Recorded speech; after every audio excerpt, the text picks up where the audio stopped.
Lumbar degenerative disc diseases hutokea pindi ambapo diski zako za mgongo huanza kupata uchakavu na kupoteza ile cushion yake, hivyo kusababisha maumivu sugu yasiyokwisha.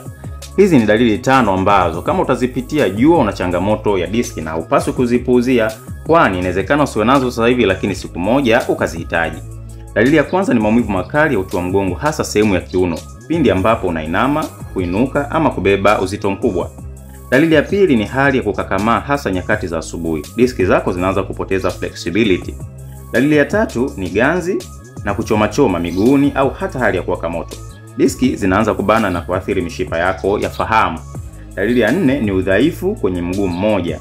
Hapa neva zako zinaanza kupoteza ubora na balance, hivyo kudhoofisha mwendo.